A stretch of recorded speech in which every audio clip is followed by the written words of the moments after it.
Bienvenidos Buenos, a esta nueva jornada. Buenos días. Bienvenidos a todos. Un gusto inmenso para mí poder compartir con todos ustedes. buenos días, Mientras va Rodolfo. llegando el resto de compañeros, vamos a dar inicio, por favor. Buenos días con todos. Buenos días, mucho gusto. Bienvenidos.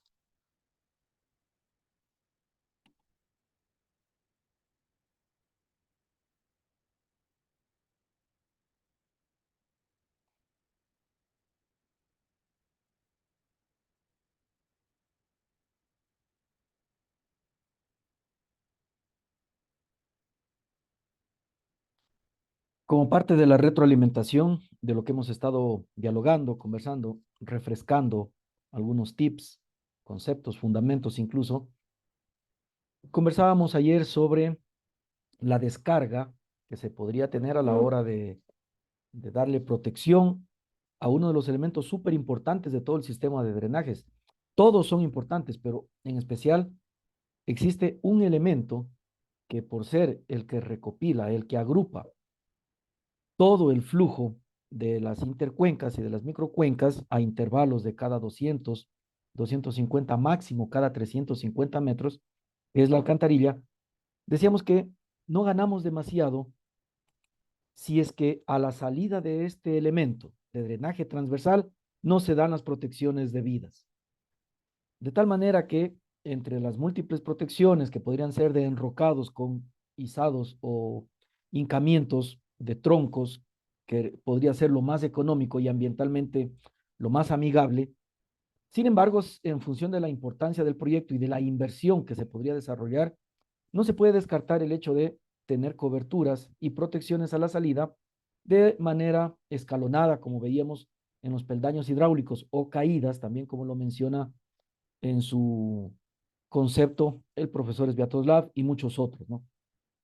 Y entre eso, una vez que ya se ha desarrollado todo el perfil de protección de salida, nos va a quedar un elemento que es justamente aquella que se va a adherir, sumar en cuanto a flujo al cuerpo receptor principal. Y ayer dejábamos indicando que la profundidad a la cual se va a dejar toda esta rampa, toda esta caída, tendría que tener la profundidad suficiente como para que cuando venga una creciente, un gran torrente y los niveles aumenten por inundaciones, tal como el término se lo conoce comúnmente, no afecte toda esta obra. Y entonces, en ese contexto y para complementar la protección a la salida de todas las obras de drenaje, transversal principalmente, vamos a dialogar, vamos a dar ciertos tips de lo que se podría considerar a la hora de completar esta obra, ¿no? Si la dejamos hasta ahí, digamos que estaría a un 70-80% determinado. Entonces, bueno, bibliografía de este tema de protección de orillas por inundaciones, sobre todo, existe mucha. Aquí les recomiendo algunas de ellas, como lincografía también, quedan los enlaces de documentos que ustedes podrían profundizarlo perfectamente. Sin embargo, aquí en un extracto, en un resumen, vamos a poderlo dialogar de esta manera. Primeramente, poder recordar el concepto de lo que sería una inundación. Y primero, vale la pena clasificarlos, ¿no es cierto? Porque existen diferentes autores con diferentes criterios y diferentes propuestas. Entonces, en ese sentido, nosotros vamos a quedar con una de las más elementales, pero súper entendibles al final. Saber que existen inundaciones, la primera por el fenómeno hidráulico propiamente dicho, que es cuando el agua sube de nivel y que va por arriba del borde libre de un conducto. Cuando desborda la cubeta o el cauce, entonces a ese le vamos a llamar desbordamiento. Y el otro, cuando la capa superior del agua subterránea sube también por la parte inferior, es decir, el nivel freático trepa tanto que aflora, inclusive trepa por arriba de la superficie. A eso entonces le vamos a llamar por anegamiento, dos tipos de inundaciones. Las causas, posibles causas, entre todo el conjunto de variables que puedan generarlos, a sabiendas de que pueden haber fenómenos naturales, pero que cada vez se vuelven más, los efectos son cada vez más agresivos e impactos negativos mucho mayores cada vez, posiblemente digo debido a una descontrolada, irracional tala de bosques, ¿no? Lo que se conoce comúnmente como la deforestación. Y esta deforestación no solo es que se extrae la pieza vegetal, al contrario, tras de esa extracción, tras de esa tala, está clarísimo que vamos a tener la alteración de ese ecosistema. La biodiversidad se va a perder absolutamente en ese entorno. Y por supuesto, esto hace el ser humano por obvias razones, a veces ni tan obvias, pero está claro que va a tener un rédito maderero, ¿cierto? Compra-venta de madera en zonas ilegales o para poder crecer su finca y, por ejemplo, cultivos, zona de cultivos, zona ganadera, etcétera, para pastizales. Correspondientemente, va aumentando una frontera agropecuaria en todo el entorno. Y, por supuesto, algunas de estas acciones y mal acostumbradas acciones en determinadas zonas, por determinadas comunidades inclusive, que todavía se procura, previo a la siembra, hacer la tala, zócola, tumba e incendio. Entonces, a veces ellos dicen que son incendios controlados, pero las consecuencias no son las mismas para la bio que se genera aquí, ¿no? Totalmente un proceso de erosión en marcha muy potente, que luego cuando cae la intensidad, la precipitación con las grandes intensidades que cada vez se disparan por el cambio climático y se vuelven más extremos los eventos, está claro que vamos a generar un barrido de toda la cobertura, primero, que pudo haber sido en un momento la cobertura de producción, la mantilla, todo lo que correspondería a la bio del suelo, la geobio, va a ser lavada, además de arrastrada y conducida al cuerpo receptor en su punto más bajo. Entonces, doble efecto negativo. Por un lado, la comunidad que intentaba mejorar su producción, con el tiempo la va disminuyendo y entonces lo único que hace es ir destrozando, deforestando otras zonas, ¿no? Eso va aumentando la frontera agropecuaria. Y por otro, arruina todos los cuerpos receptores con una gran cantidad de arrastre material en suspensión, etcétera, que van a colapsar sistemas de drenajes naturales y artificiales aguas abajo. En cuanto a ordenamiento territorial, y esto en sistema de drenajes que podría ser a nivel urbano, periurbano y rural, o de carreteras de montaña que igual atraviesan o llegan y parten de ciudades, está claro que existiría la necesidad de que ordenanzas y de que lineamientos bien trazados organicen para poder justamente hacer una simbiosis con el ambiente, poder convivir de manera racional con este tipo de fenómenos.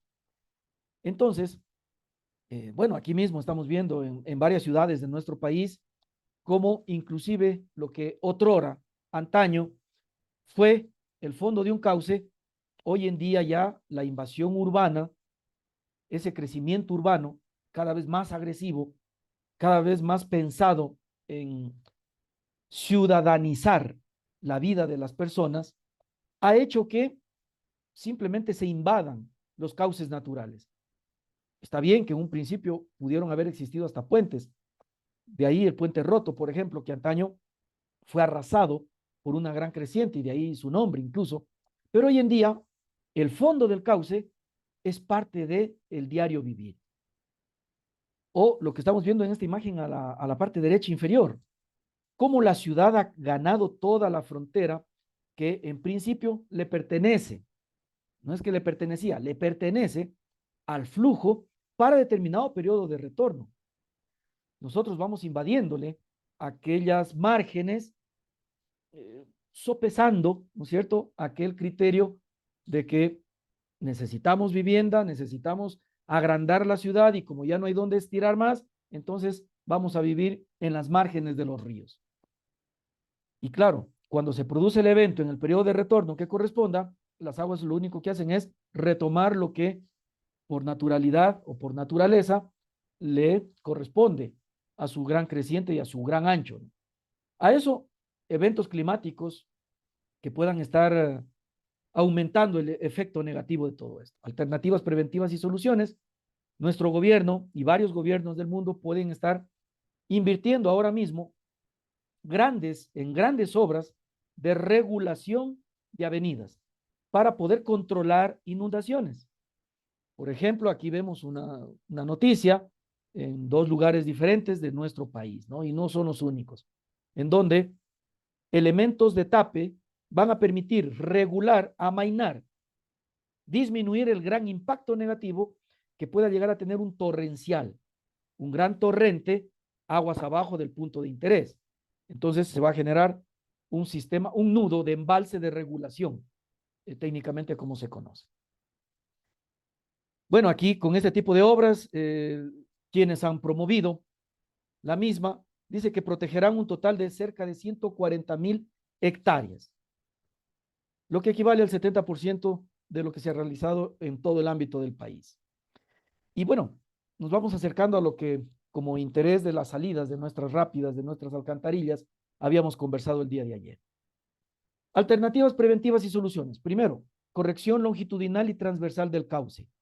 Un tema que en la ingeniería hidráulica, propiamente dicho, en la formación, se pueda profundizar. Sin embargo, acá podemos hacer notorio que en las obras de regulación de caudales de crecida, bien se puede incluir también elementos de protección y de estabilidad de las márgenes del río.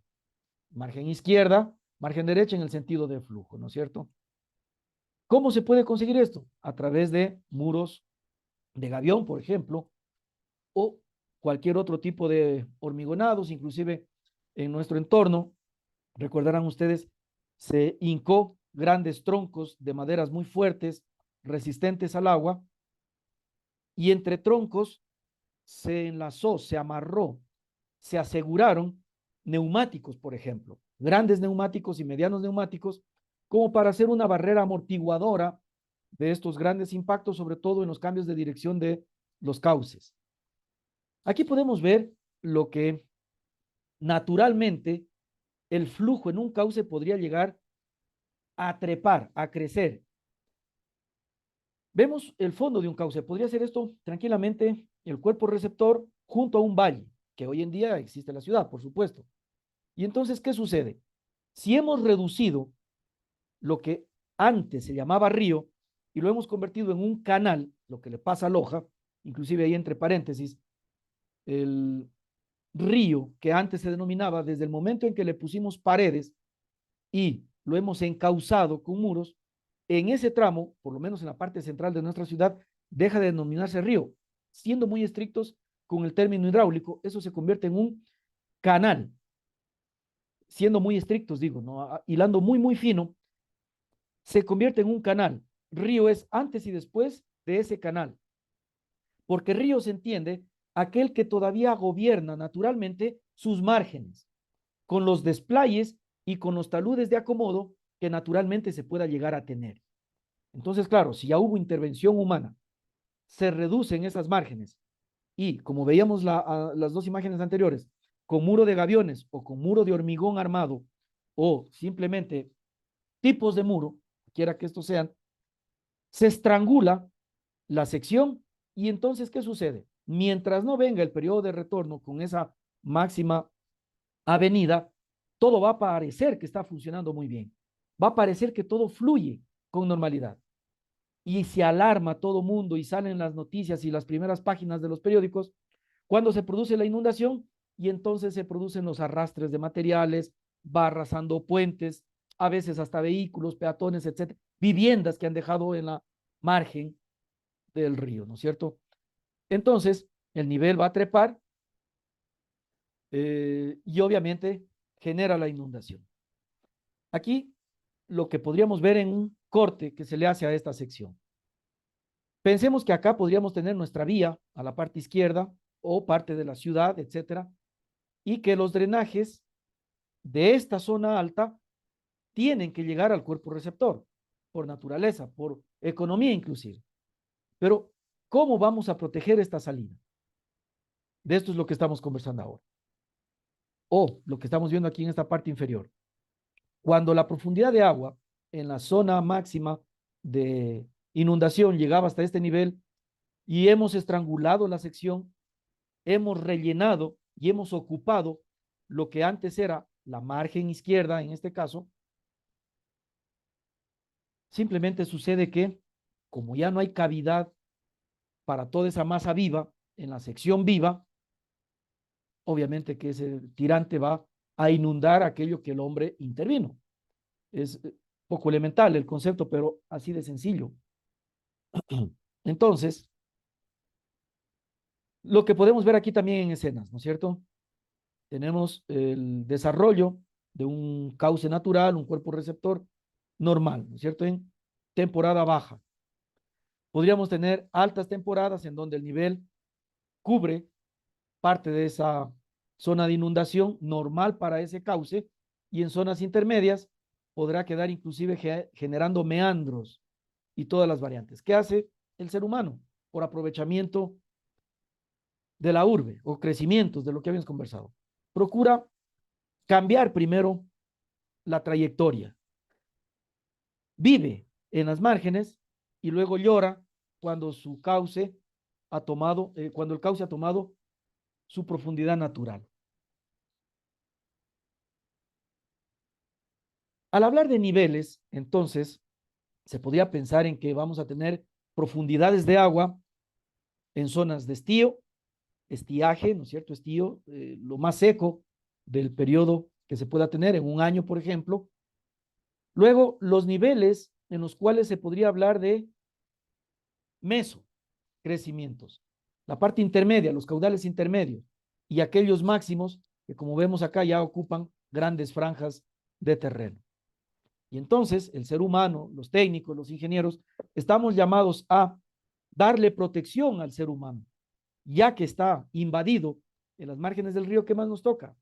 Lo ideal sería no haber invadido, pero ya están ahí las ciudades. Echarlo atrás podría ser una alternativa muy costosa, pero no se descarta, dependiendo del impacto que pueda llegar a tener lo uno, es decir, las inundaciones, y lo otro, el cambio de o reubicación. Ha pasado en varias ciudades del mundo. ¿Y qué sucede? Que los elementos que, con base en estudios geotécnicos, de mecánica de suelos, estructurales, todo lo que forma parte de la ingeniería civil, previo a un análisis arquitectónico y de ordenamiento territorial, paisajístico inclusive, se desarrollan elementos de protección en general, pero el ser humano va aprendiendo de sus errores. Por ejemplo, acá, delantales que no se pudieron haber desarrollado, construido, concebido o invertido de buena manera con la energía que tiene la parte hidráulica o la hidrocinética que esto tiene, entonces va a hacer que falle.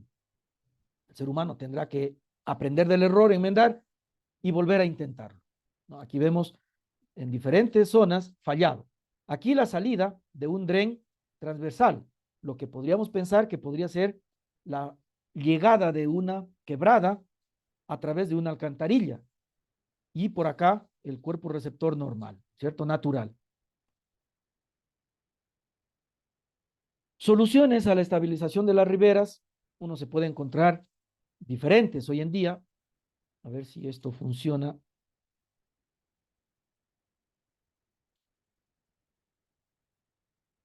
A ver, solo que está compartidos en el audio. Vuelvo a compartir con audio, por favor.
podemos ver en esta muestra de cómo nuestros colegas panameños han conseguido en este río, ¿no es cierto?, que generaba destrozos inclusive y estaba invadiendo a la zona de la cancha que se pudo ver ahí, a través de alternativas que, si bien son interesantes desde el punto de vista inclusive del reciclaje de plásticos, con lo cual, a modo de un polietileno o polivinilo de cloruro, el PVC, ya no solo como tubería, sino ahora como unificador de todos estos esfuerzos y con flexibilidad suficiente como para poder albergar dentro de sí material rocoso, boleos de 15 a 20 centímetros de diámetro en promedio, y poder generar estos cilindros de contención y luego ya con la geosiembra vemos que fertilizan primeramente, inclusive con fibras de algodón, otro tipo de fertilizantes para poder generar en ese suelo estéril luego una creciente vegetación, ¿no? Entonces, las soluciones integrales. Y por ahí lo que faltaría es ya intermedio de todas esas estabilizaciones de taludes, poder dejar bien erigida la obra de drenaje de la parte superior, ¿no? En ese sentido, existen diferentes métodos. Uno de ellos que se podría proponer acá a nivel de métodos, sobre todo, es que una vez que ya hemos determinado el caudal que se genera hidrológicamente y que podamos haber hecho el levantamiento batimétrico y topográfico de la zona de interés, el, el levantamiento topográfico haciendo el correspondiente estudio de las franjas desde el eje hacia izquierdas y derechas, que podría empezar de 80 a 100 metros, que es lo que se ha trabajado normalmente aquí, por ejemplo, para Jipiro o para el tramo del río Oña, de 80 a 100 metros, dependiendo de la afectación que podría llegar a tener luego de la gran avenida. Máximo se ha llegado a 250 metros por lado. Y luego ya las secciones transversales del cauce, lo que es propiamente la batimetría, en la zona de interés, en la muy de interés, por ejemplo, donde va a estar la salida de la alcantarilla o donde va a estar el puente o la misma boca de entrada y salida de algún elemento drenante, transversal o longitudinal, cada metro, si es muy preciso lo que se necesita, al menos cada 5 metros. Y luego ya conforme nos vamos alejando hasta 1 kilómetro aguas arriba y 800 metros aguas abajo, dependiendo, vuelvo y repito, de la importancia que esto tenga, ya los cortes transversales del perfil propiamente del batimétrico se podría generar desde cada 10 metros, aumentando a cada 15 y terminando a 20 o 35, dependiendo de cómo nos alejemos, ¿no?, del punto de interés. Y luego poder determinar las condiciones de estabilidad que se podría pensar desde un punto de vista de velocidades. Acá lo que estamos viendo en función de la velocidad del río y aquella velocidad crítica que es la que nos va a generar el daño, digámoslo así, hidráulicamente hablando. Entonces, una velocidad crítica, que como vemos en esta expresión, depende de la profundidad del flujo y del diámetro de la partícula del lecho en una mezcla cuyo 50% de pasantes se puede llegar a comprender en la raíz cúbica, ¿cierto? Sacamos raíz cúbica de aquello. Y esto lo vamos a comparar con ¿cuál? Con la velocidad promedio del río cuando se produce la máxima venida. Se dirá entonces que el lecho es móvil del cuerpo receptor al cual estamos vertiendo. ¿Será móvil cuándo? Cuando la velocidad del río sea mayor a esta velocidad crítica. Y será de agua clara cuando la velocidad del río es menor a esta velocidad crítica. Por otro lado, entenderíamos que existe una socavación cuando se produce una gran avenida con velocidades que van arrastrando material.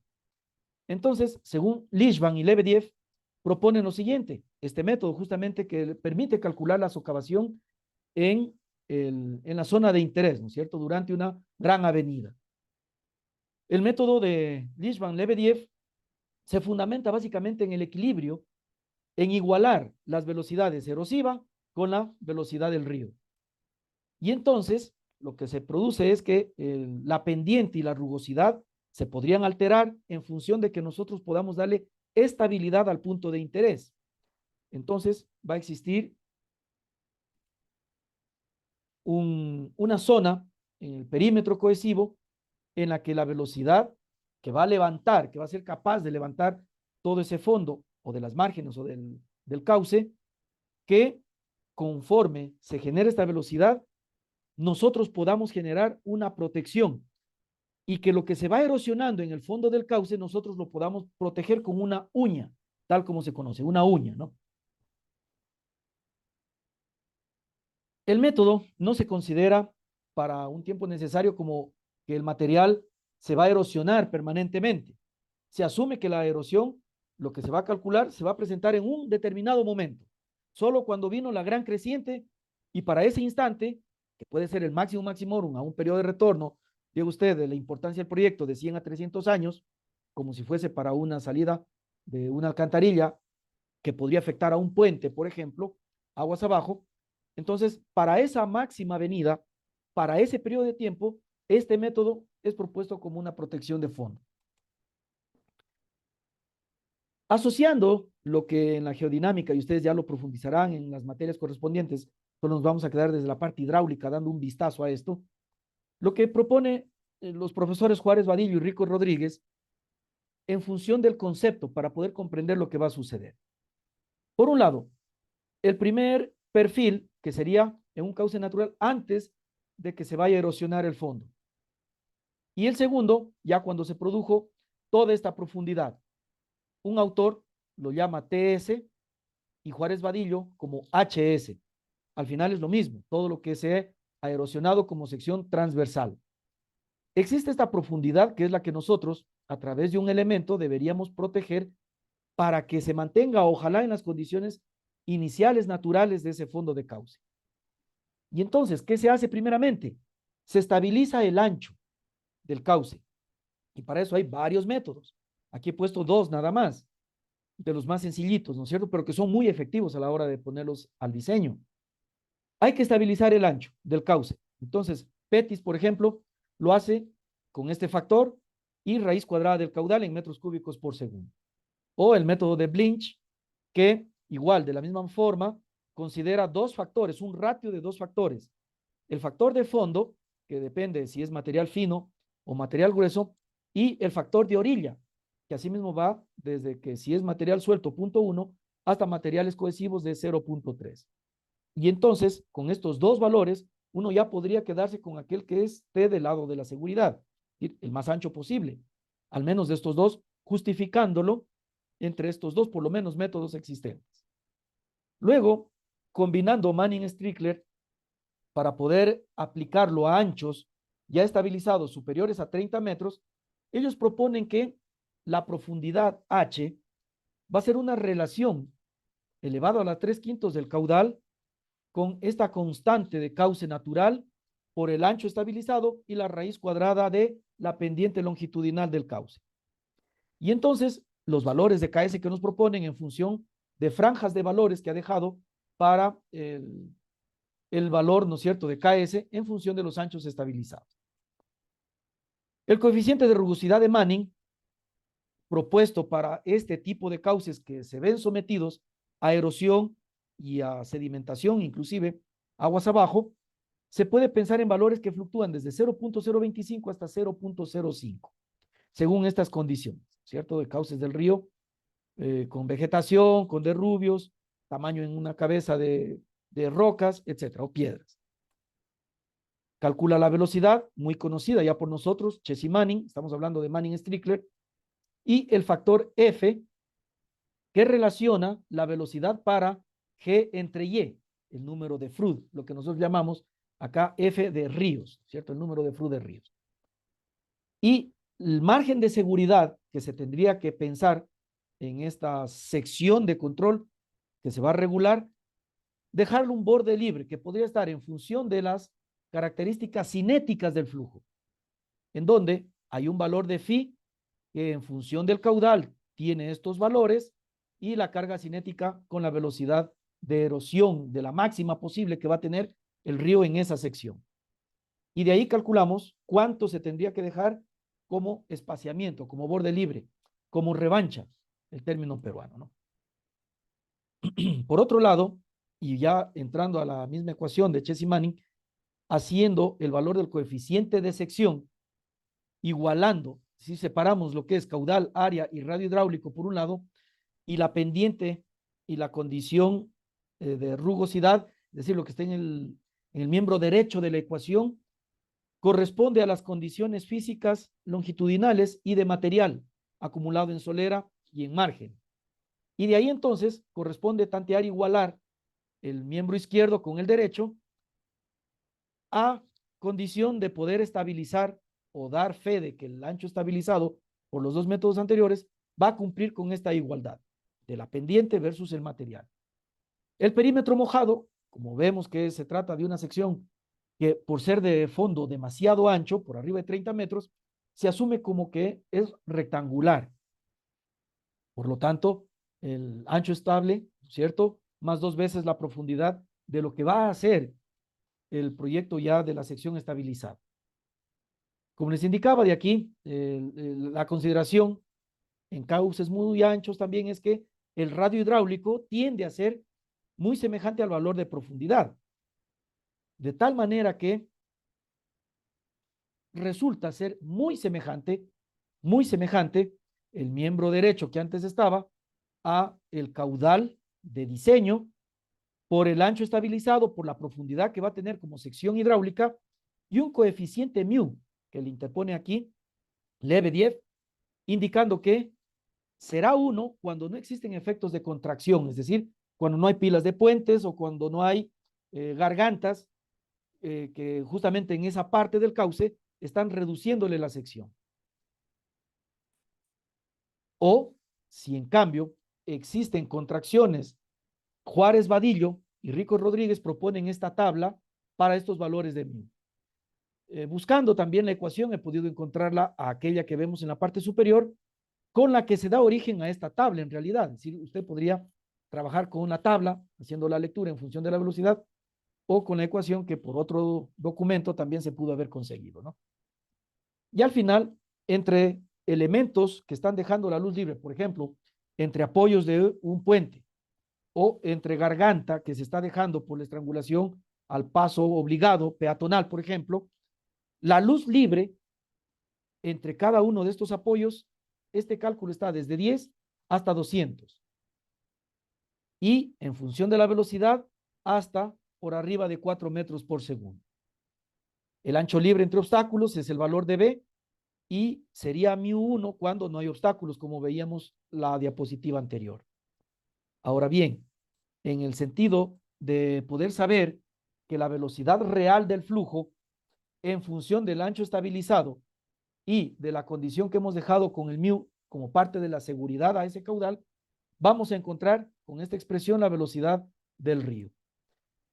Entonces, según Leishman-Lebedev, dice que esa velocidad erosiva, cuando el suelo es granular, se va a calcular con esta expresión, en donde existe un coeficiente de frecuencia que ya vamos a ver qué valores adopta. El diámetro medio de las partículas del material granular, que se esperaría en ese gran arrastre, en esa gran torrentada, en milímetros, y este exponente Z, que también tiene una expresión como la estamos viendo ahora. El valor de beta, existen en tablas también, pero aquí he propuesto mejor trabajar con la ecuación. El periodo de retorno al cual nosotros queremos protegerlo, ¿cierto? La gran avenida va a tener una intensidad que tiene un periodo de retorno. Ese mismo nos va a dejar para el coeficiente de frecuencia con el que se produce esa avenida, al menos en el diseño. Y el exponente que veíamos hace un instante que trabaja con estos logaritmos aquí al cuadrado, aquí unitario, en este polinomio. En otra tabla, haciendo la indagación, también he podido encontrar, en vez de las expresiones anteriores, entre 15 y 1500 años, dicen estos autores que proponen el coeficiente de frecuencia. Entonces, desde 2 hasta 1000, ¿cuál es la probabilidad de retorno? Y el coeficiente beta que entraría en la expresión de la velocidad erosiva para suelos granulares. Para suelos no cohesivos, valor de Z según el diámetro. Para el diámetro en milímetros, también otro autor propone estos coeficientes del exponente Z.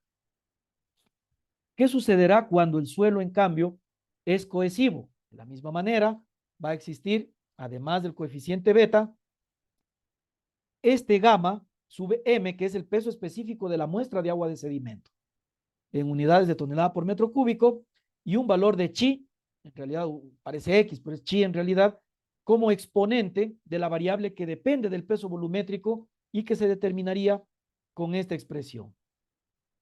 De ahí que la necesidad, cuando queremos darle esta estabilidad, el ancho estable, por ejemplo, para un puente, para una alcantarilla, para un embaulado, para lo que fuese, nosotros tendríamos que pensar en este sistema de propuestas de Lebedev, dado que están considerando parámetros como, por ejemplo, justamente la estrangulación y aquella velocidad erosiva en función del tamaño de la partícula.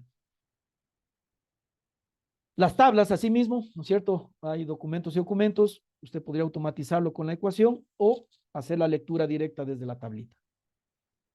Finalmente, y con esto, la profundidad de socavación, que ya podríamos estarla determinando como HS o como TS, dependiendo de los dos documentos grandes que existen al respecto, de Juárez Vadillo, por ejemplo, que podría ser HS, en la que para suelos granulares nos dice que la profundidad sea calculada con esta expresión, directamente proporcional al H que nosotros previamente habíamos determinado, inversamente proporcional al tamaño de partícula elevado a la 0,28, y todo esto en la raíz cuadrada de 1 más z, con las expresiones que habíamos determinado previamente. Acá vuelvo a hacer un recorderis de las expresiones para mu, tanto como para phi o como para beta, que se puede tomar para las tablas, ¿no? En cambio, para suelos cohesivos, la profundidad de socavación, con esta expresión, cambian los factores, cambia únicamente la expresión del exponente. Para suelos cohesivos lo hacemos con chi y para granulares con z. Y de esta manera vamos a poder dejar ya finalmente una sección de ancho estable con profundidad de protección. Y esa uña de protección es justamente la que a continuación vamos a ver. Previamente, solo para ubicar la clasificación del enrocado que se podría tener en función del tamaño, en milímetros, ¿no es cierto?, en rangos de 2000 a 4000, etcétera, hasta lo que es arcilla muy, muy fina. Desde 0.016 hacia abajo estamos hablando de todo lo que es fino, y lo que empieza a ser arenas en adelante, gravas, desde 0.016 hacia arriba. El cálculo de la profundidad de la uña, a ver, aquí este título que lo voy a modificar ahora para que se lo lea bien. Ahí. El cálculo de la profundidad de la uña, ¿cierto? Está dado por lo siguiente. Primeramente, un factor de seguridad que se podría, a este valor HS que hemos determinado, aumentarlo desde el 20% hasta el 200%. ¿De qué va a depender? Del criterio técnico, de la experiencia del entorno o inclusive de la inseguridad que se vaya a tener en el periodo de retorno post evento. Es decir, usted hizo para un periodo de retorno de 50 años, pero atribuye que podría inmediatamente dentro del periodo de vida del proyecto venirse un periodo de retorno mayor y que afecte, entonces ahí usted podría estar por arriba del 1.5 en el factor de seguridad. Y ya gráficamente, lo que sería la protección de la salida de nuestros flujos drenados y ya dentro del cauce, me quedé sin electricidad.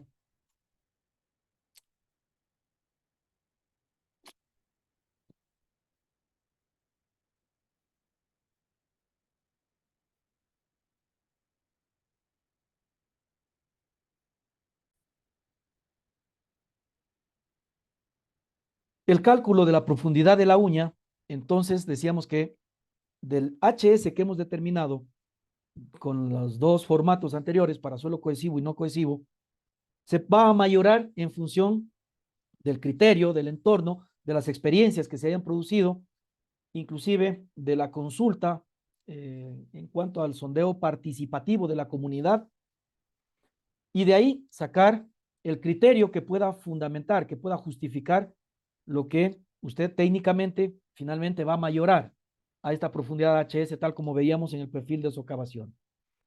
Y todo el enrocado que vemos aquí como delantal y uña propiamente dicho, dentro del cauce a proteger, se puede dimensionar de la siguiente manera. Primeramente, de la zona del cambio de pendientes del talud protegido y del inicio del cauce, al menos 1.5 veces este valor de profundidad de uña va a estar en horizontal, generando justamente lo que sería el pie de delantal.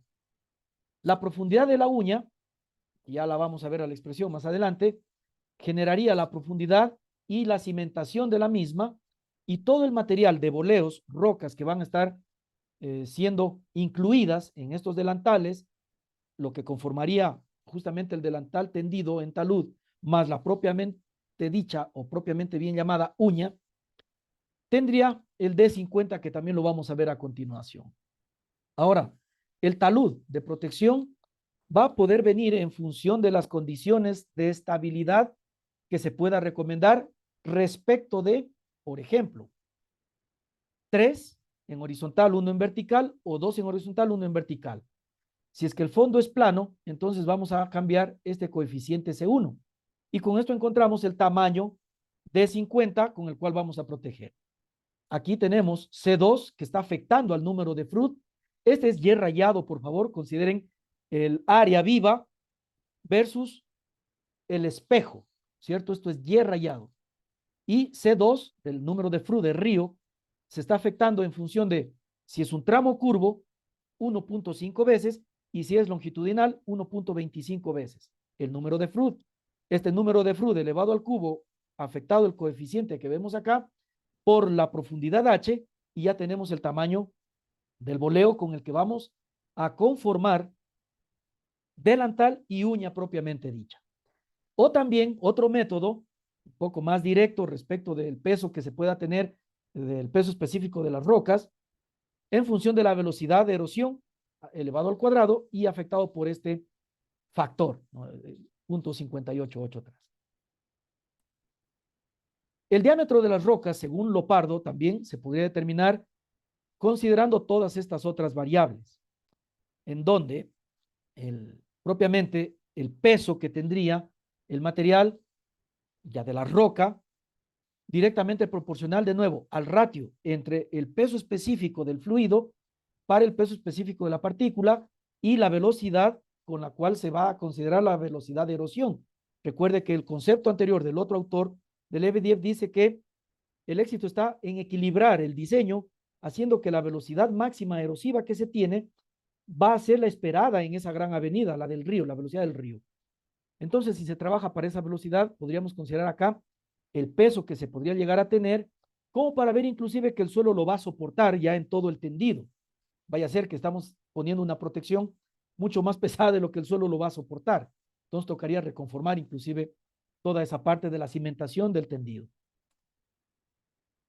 Bueno, aquí algunas unidades nada más, porque hemos visto en el desarrollo del formulario el uso de unidades americanas y nosotros en el sistema internacional para poderlo tener presente.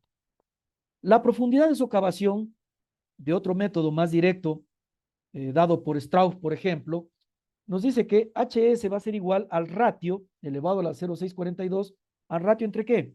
Entre el ancho de la superficie B1, que es el aguas arriba de la contracción, y el cauce en la contracción propiamente dicho, que toma el valor de B2, es decir, la garganta propiamente dicha estrangulada. Y todo eso por el tirante de agua, aguas arriba de la contracción. Luego se dirá que la profundidad media de la socavación va a ser HS menos el H1 que se está considerando. Bien, eso como una retroalimentación a los posibles actos que vamos a tener a la hora de recomendar las salidas de nuestras rápidas, de nuestras escaleras y cómo vamos a enfrentar todo ese flujo, todas esas obras, ya con la margen posiblemente de afectados por inundación.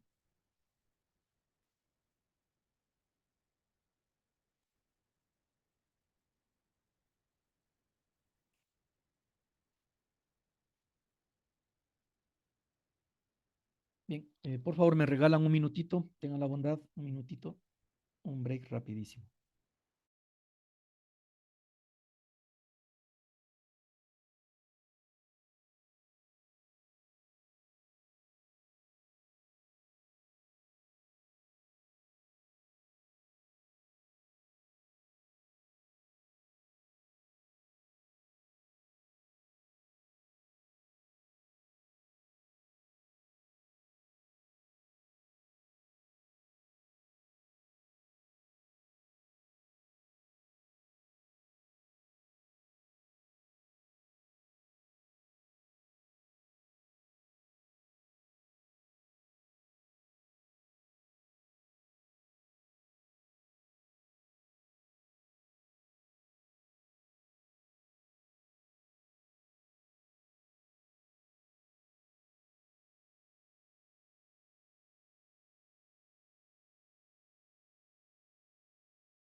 Bien, el apagón nos obligó a hacer el cambio de router, así que, bueno, estamos ajustándonos nuevamente.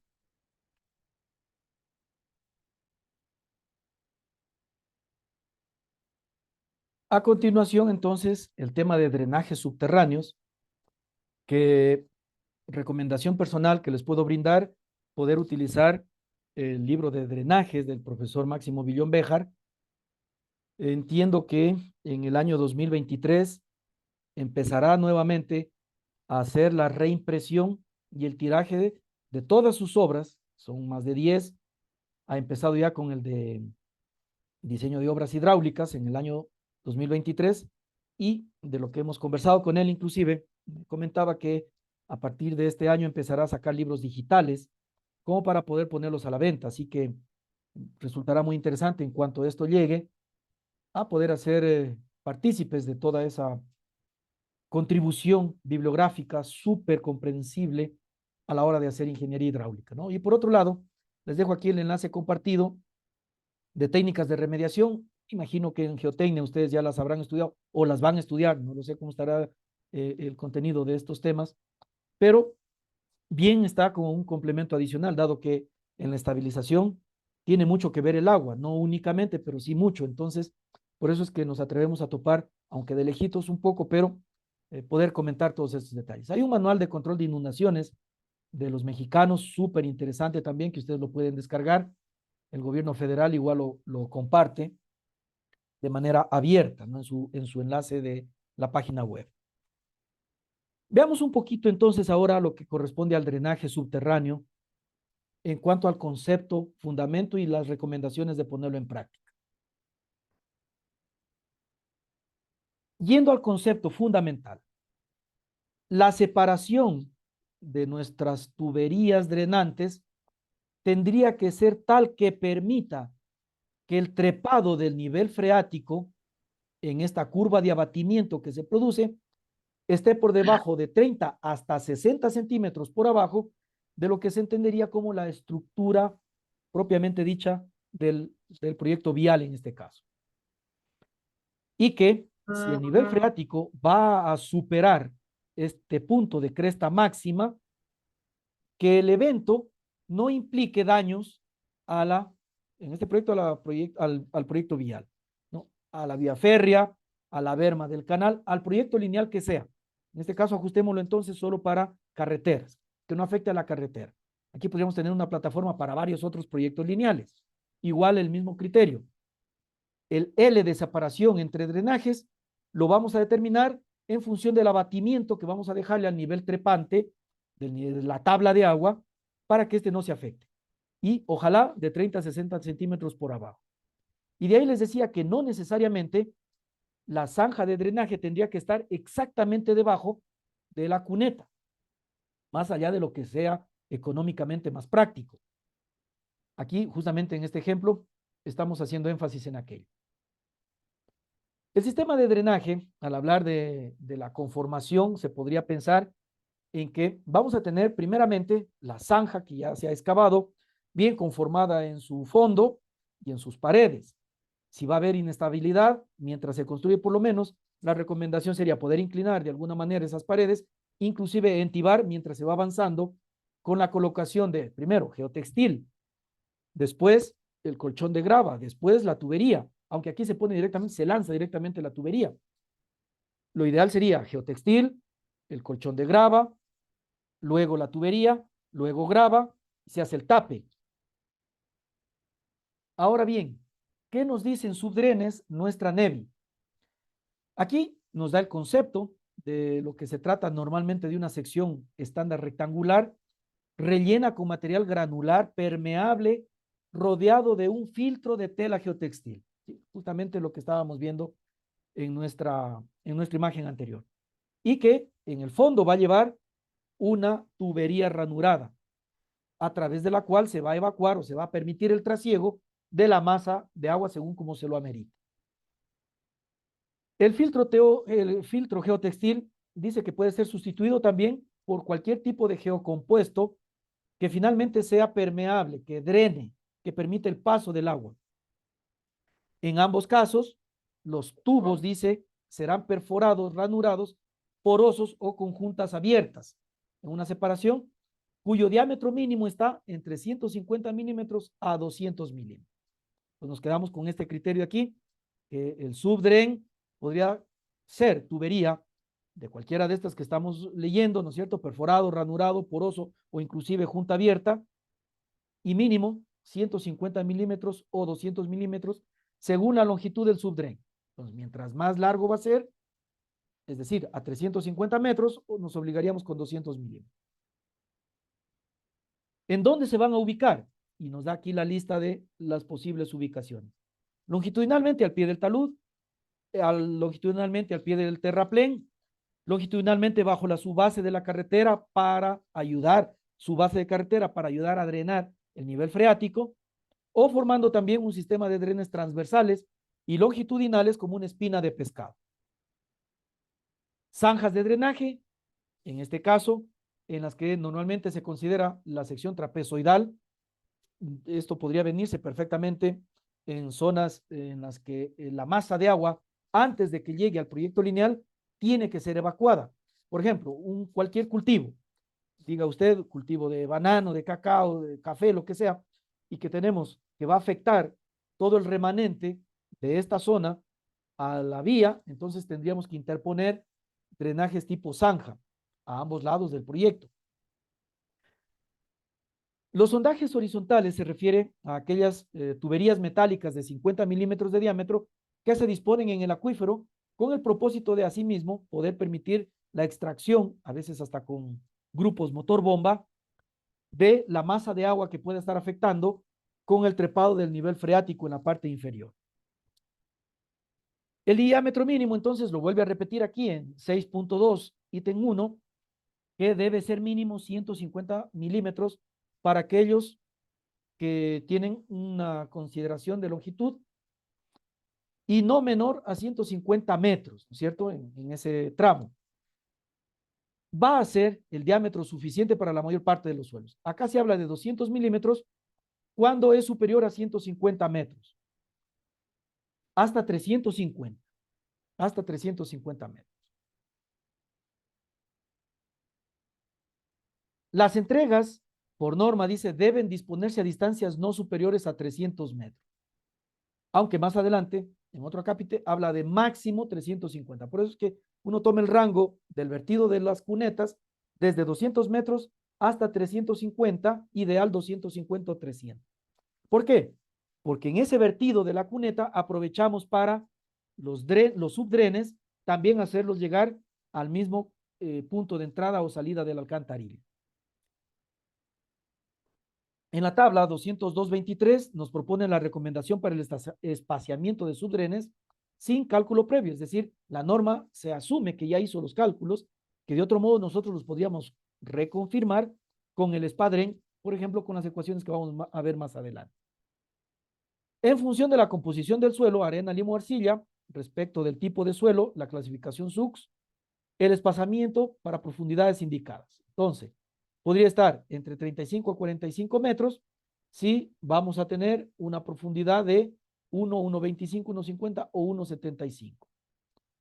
Aquí hemos resaltado lo que ustedes podrían también rescatar en el resumen que vayan a hacer.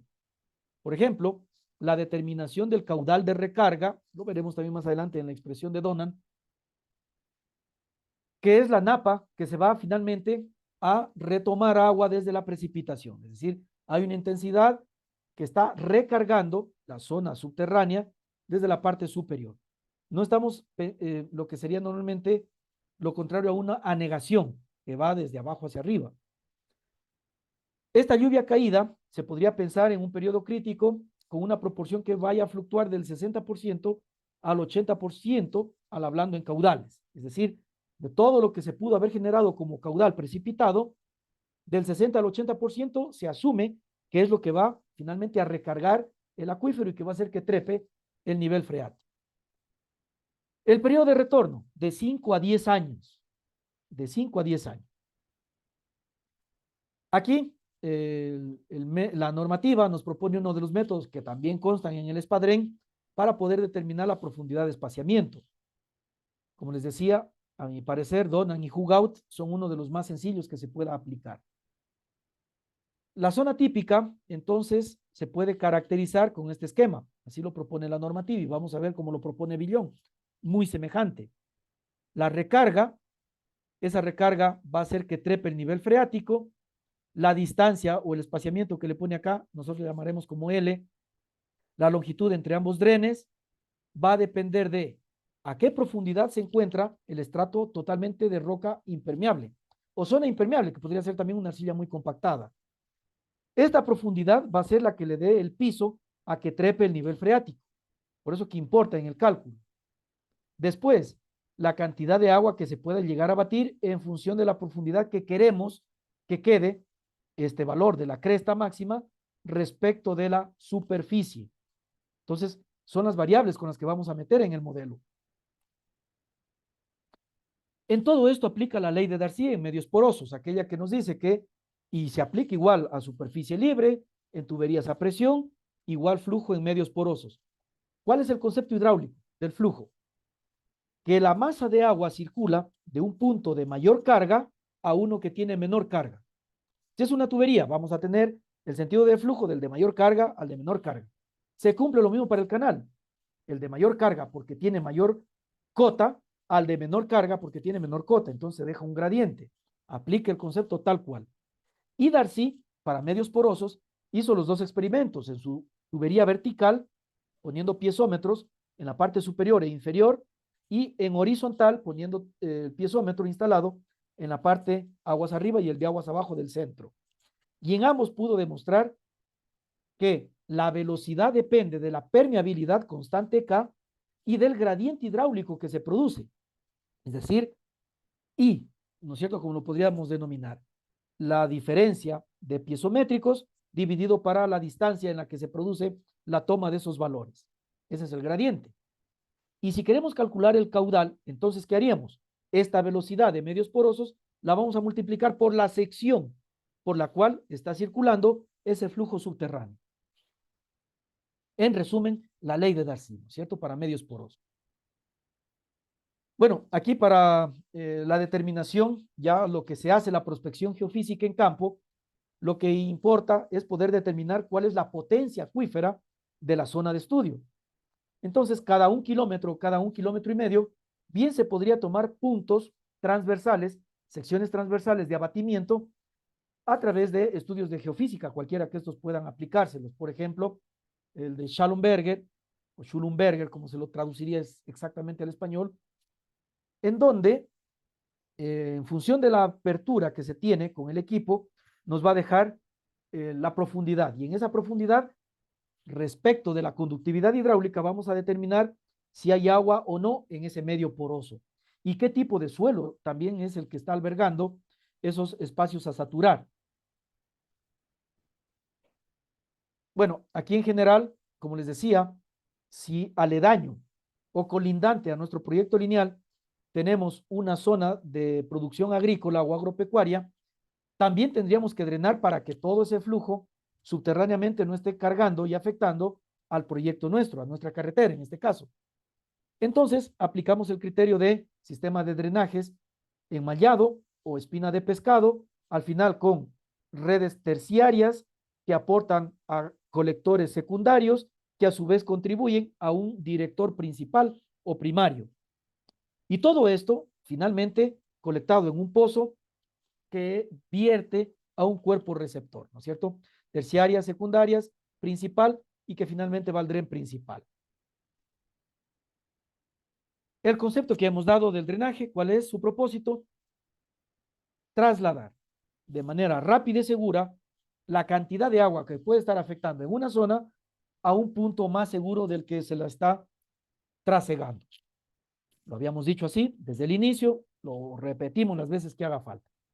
Acá lo mismo, por aquí podría estar nuestro proyecto lineal junto a un cauce natural, por ejemplo, y toda esta masa de agua podría estar afectando a que trepe el nivel freático o el abatimiento a la estructura. Entonces, ¿qué hacemos? En una espina de pescado, por un lado, en otro con barreras ramificadas y en otro con una sola línea, captamos toda esa agua y la conducimos a través de esta tubería directora. ¿A dónde? a donde esté nuestra uña de protección en el río. ¿Qué es la permeabilidad o constante K? En unidades, finalmente es una velocidad que tiene la masa de agua en ese medio poroso.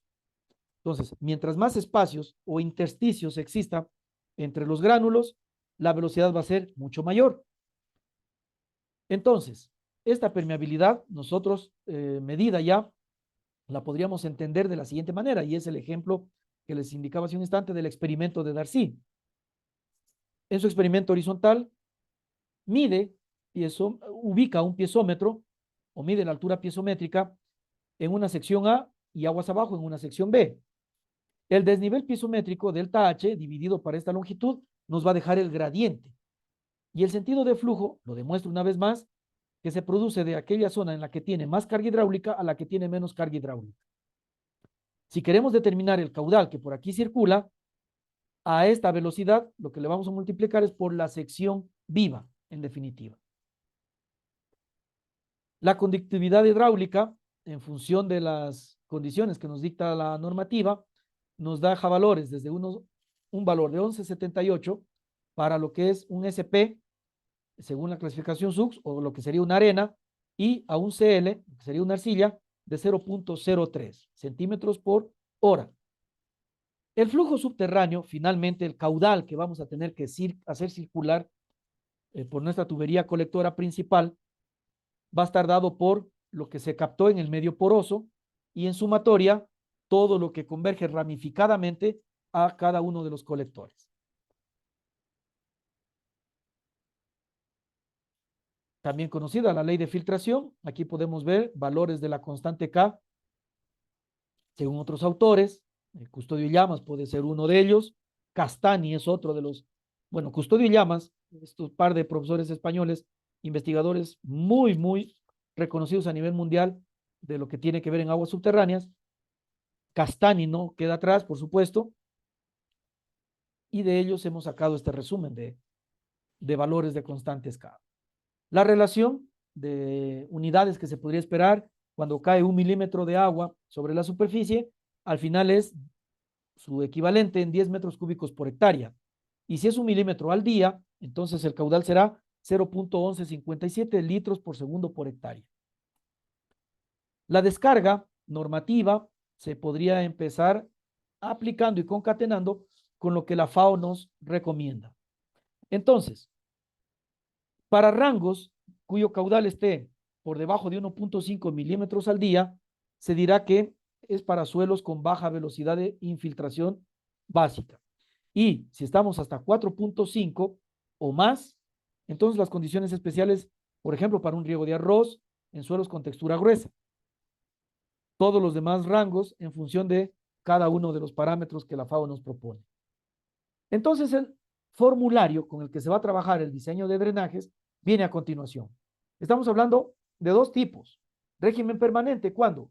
Cuando la recarga es igual lo que entra a lo que sale. Se habla de una permanencia. La cantidad recargada igual a la cantidad cosechada.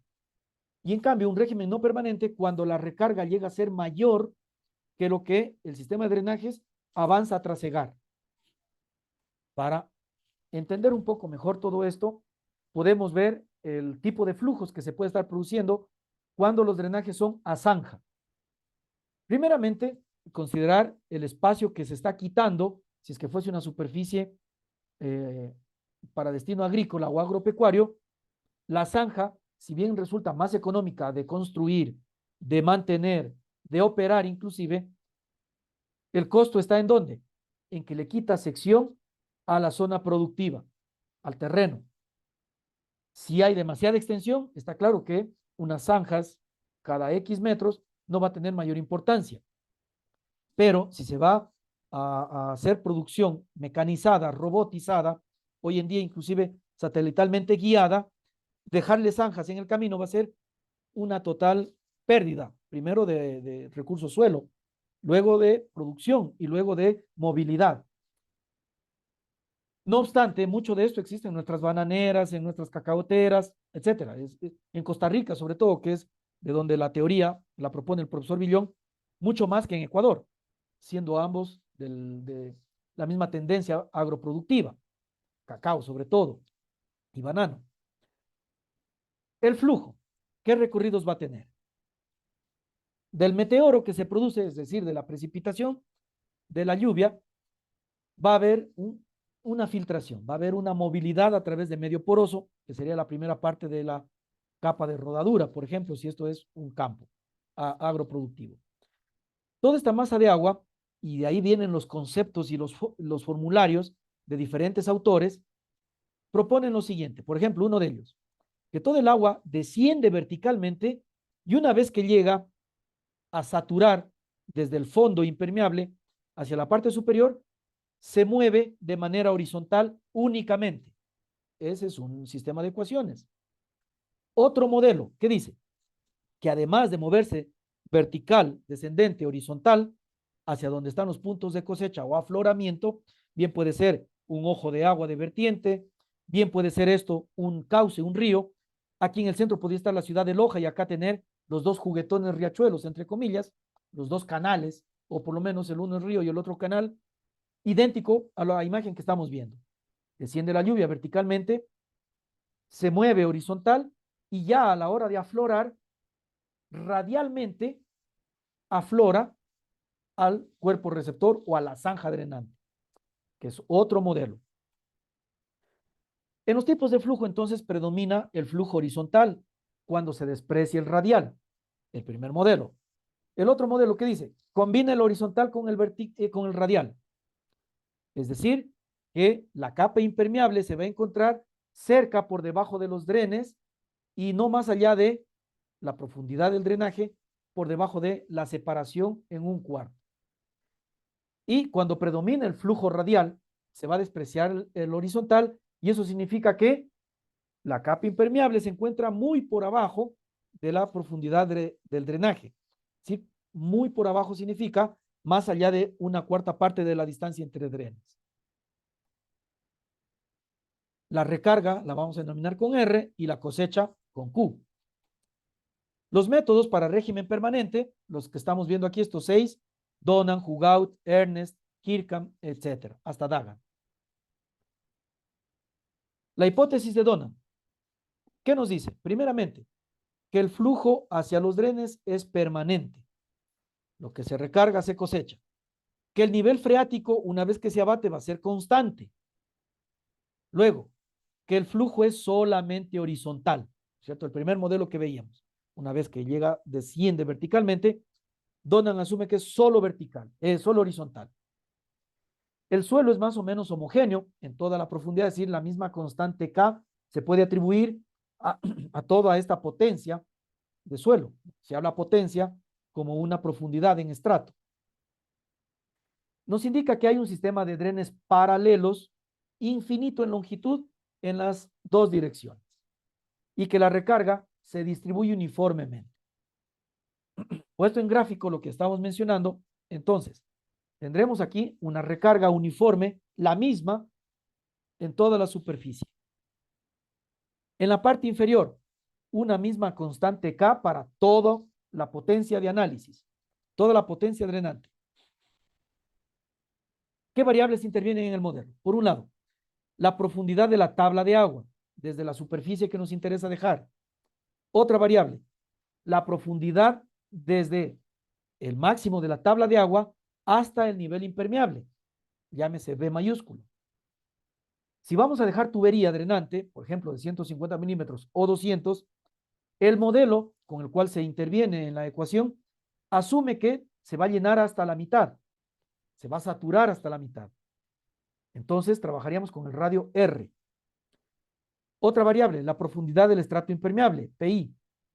Otra variable, la profundidad del dren en su fondo. Y una última variable, la profundidad ¿desde dónde? Desde el nivel del agua, del espejo de agua dentro de la zanja o de la tubería, aplica lo mismo para zanja que para tubería, las mismas variables, hasta el estrato impermeable. Por lo tanto, si queremos concatenar con la carga del dren, por ejemplo, que tendría este H, sería la profundidad del dren menos la sumatoria de la profundidad a la cual vamos a dejar la tabla de agua más el radio que está saturado dentro del dren. o D, también si queremos determinar la profundidad D como profundidad desde la lámina de agua hasta el nivel impermeable, va a ser este PI menos la parte superior que es la sumatoria de PTA y la carga del dren, este H, que se divide a mitades en su distancia hacia ambos drenes. Y la fórmula de Donald, ya de la manera más simplificada, quitadas las derivadas y las integrales con las que pudo haber llegado, se presenta de manera resumida así, indicándose que la longitud al cuadrado entre drenes es 4 veces la permeabilidad por la diferencia de cuadrados de la variable B y la variable D dividido para la recarga. Y con eso, ya técnicamente aplicando el método de Donald, vamos a poder determinar la distancia entre estas dos tuberías o la distancia entre los dos centros, siempre al centro de la tubería o siempre al centro de la zanja. Aquí detallamos nuevamente las unidades inclusive en las que tiene que ingresar para que podamos encontrar la distancia de separación entre estas dos tuberías bajo los criterios anteriores. Es decir, estos criterios, ¿no es cierto? Hacia los drenes es permanente, horizontal, el suelo tiene una misma permeabilidad, las dos tuberías son paralelas infinitas, por más que las querramos unir, no va a suceder, y que se recarga uniformemente en la parte superior. Y en el esquema, finalmente, ¿cómo quedaría? Al aporte de la zanja o de la tubería, aquí con la zanja para que se vea que al final es lo mismo. En la tubería lo que nos interesaría, porque se gana la parte superior, en carreteras obviamente tiene que ser así, pero no así en los campos de cultivo. A veces no hay suficiente inversión o capital para invertir para enterrar las tuberías en los agroproductores, ¿no es cierto? Entonces ahí bien vale la zanja. A ver, en esta ecuación lo que podríamos ver entonces, cuál va a ser el caudal que se va a cosechar, que a su vez es igual a la recarga, dada en milímetros por día, por ejemplo. En función de la distancia, cuánta recarga se podría esperar o cuánto caudal se podría cosechar, trasegar. Para drenes lisos, el diámetro se podría despejar de esta expresión según PVC. Para drenes plásticos corrugados, el diámetro se podría despejar a sí mismo de esta expresión. O también indicar que por seguridad se puede aumentar el diámetro del dren sacado por la ecuación del PVC de hasta el 30% adicionales del caudal. Es decir, mayoramos el caudal en un 30%, significa que hemos aumentado en 10% el diámetro de la tubería. Cuando hablamos del dren francés, en su configuración típica, estamos hablando de un tronco cónico excavado con un talud que se puede conformar a través de el geotextil, que tiene un fondo de solera, tiene un corte H y que ya conformado podría ser o trapezoidal o rectangular de esta manera. Lo que ya decíamos hace un instante. Primero, en el fondo, luego de haber colocado el geotextil, hasta 10 centímetros de grava, luego la tubería propiamente dicha, que como vemos acá, esta tubería además ha sido envuelta en el geotextil, además el paquete drenante, filtrante, en este caso grava, y por arriba el suelo que nos corresponda. Si estamos en carretera, obviamente va a continuar con la conformación hasta llegar a la estructura misma de la vía, y si estamos en zonas aledañas, vecinas, en donde vamos a drenar el agua para que igual no afecte a la carretera, pues ya vendrá la capa de rodadura, dejando aquí por lo menos 1 metro para que el arado, que en el mejor de los casos va a llegar hasta 60 centímetros si es de disco, hincado o motorizado, y si es a sémila tirado por bueyes o cualquier otro tipo de semoviente, máximo se va a llegar a 35 centímetros, que sería la zona arable común, frecuente. Entonces, dependiendo de esta zona radicular también de lo que se vaya a colocar arriba del dren, ¿no? Las tuberías normalmente podrían considerárselas trabajadas en campo, perforadas o ya de fábrica, ranuradas o perforadas. Ranuradas en todo su perímetro o únicamente en la parte inferior donde se la va a colocar.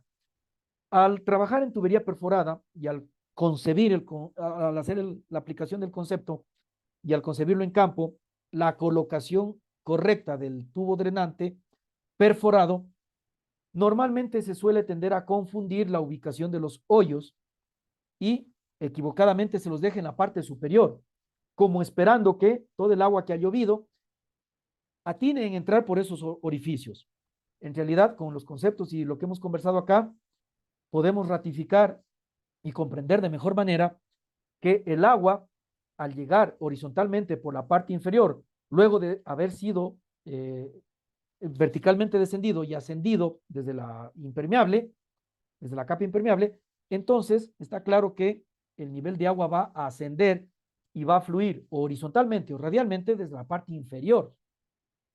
Por lo que estos orificios van a tener la posibilidad de absorber, de dejar pasar toda el agua que viene trepando desde la parte inferior, y la cubeta que va a poder trasegar todo ese caudal finalmente será, lo que aquí le vamos a hacer un acercamiento, la cubeta finalmente que va a ser el canalito que va a transportar el agua, digámoslo así, va a estar entre la ubicación de los dos últimos orificios que se ha colocado en el fondo.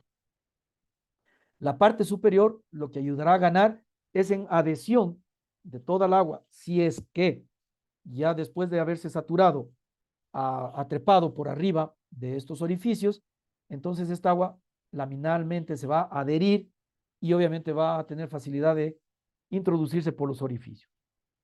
Ahora bien, si lo que queremos es un suelo totalmente saturado, no solo ascendente la napa freática, sino todo el confinamiento de la misma, está bien entonces utilizar un sistema de tubería ranurado como la que estamos viendo acá.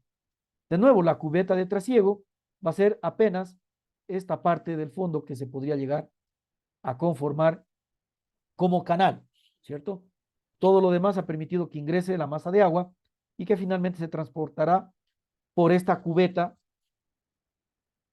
de esta sección, ¿cierto? La otra opción, la más económica, ¿cuál sería? Que todo el paquete filtrante esté justo bajo la cuneta, ¿no? Como veíamos en algunas imágenes de carreteras de nuestra provincia. ¿Cuál podría ser una configuración típica? Por lo menos 1,20 m de profundidad, 60 en ancho, con una tubería. Acá fíjense, según las especificaciones del MOP antaño, hablaba de 110 milímetros el diámetro mínimo. Ustedes ya saben cuánto va a ser el mínimo ahora, con esta nueva normatividad, ¿no? Y que el geotextil se pueda traslapar acá, cubrir en el abrazo del poncho que denominan, por lo menos 40 centímetros de pase, ¿no? De, de traslape.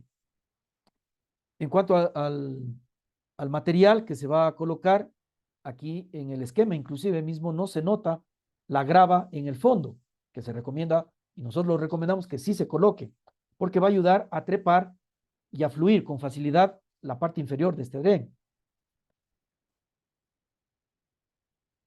La distancia entonces se configurará debajo de la cuneta si y solo si el espaciamiento nos lo confirme de esa manera. Como veíamos hace un instante, nuestra normativa también propone una tabla de separación y obviamente mi recomendación ¿cuál sería? Una vez que ha seleccionado del valor de la tablita, corroborarlo por Donan o por Ernst, que también lo tienen ustedes en su software, ¿no? Y este es el método que se propone también en la normativa, ¿no es cierto? Mucho más elaborado que el de Donan, principalmente porque Ernst trabaja para dos tipos de permeabilidad, y aquí lo denominamos como caso 1 y caso 2.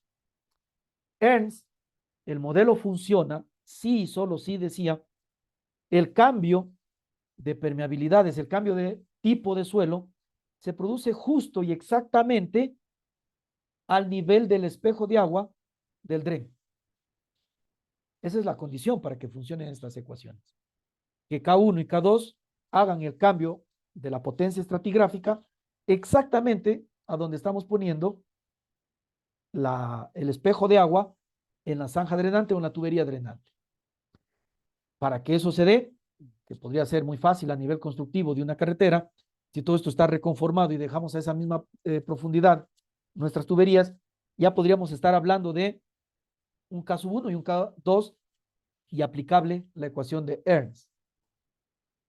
A nivel del componente, de los valores que se dicen en el método, existe un primer valor que relaciona la condición de agua de la recarga de manera vertical.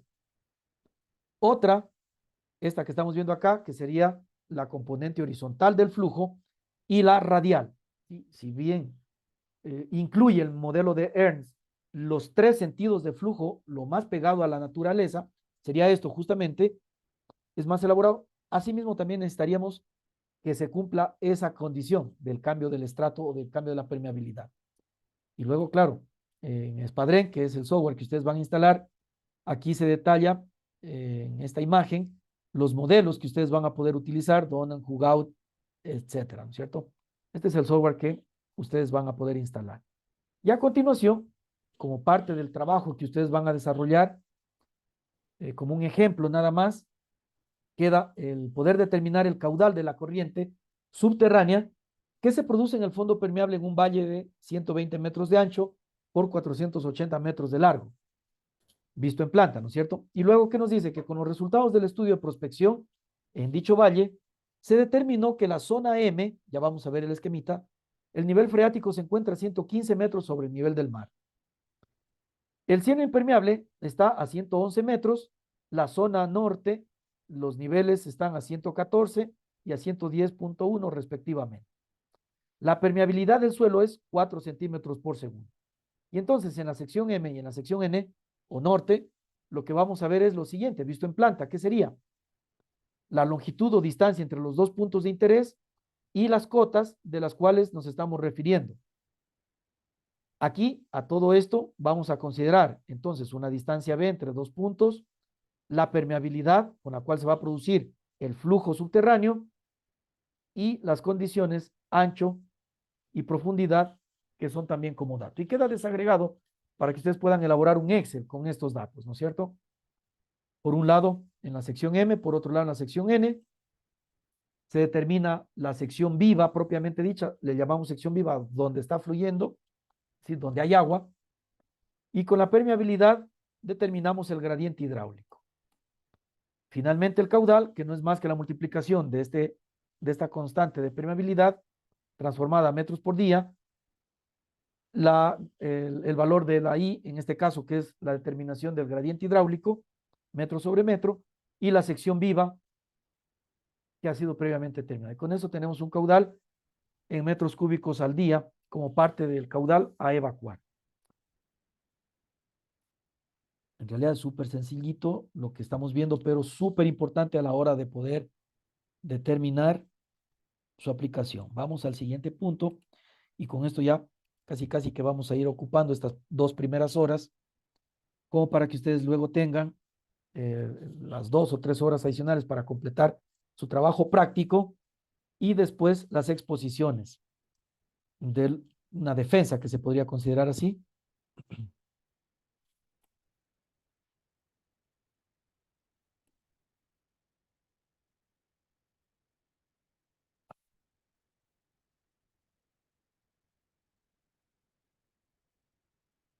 Al hablar de drenajes, y aquí lo que les decía, vamos a ver un poquito las ecuaciones, sobre todo que están en los modelos matemáticos, que un par de software sí los incluye también y que se podría resumir de la siguiente manera. Por un lado, los modelos hidrodinámicos que gobiernan todas estas ecuaciones que hemos visto de manera muy resumida, les decía, se podría asumir simplificando a los modelos propuestos por Saint-Venant.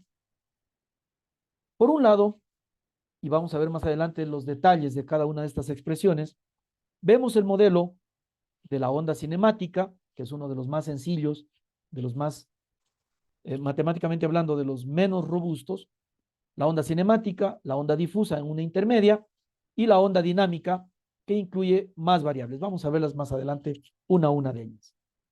Lo primero era solo para poder dar una concepción general de lo que atrás de un modelo de este tipo de ondas, de cómo se mueve el agua, estaría como cinemática, como difusa y como dinámica. Entonces, ¿qué dice Saint-Venant? Él habla de un equilibrio, en este caso, de lo que sería la variación de la sección viva entre el tiempo y el caudal en la distancia.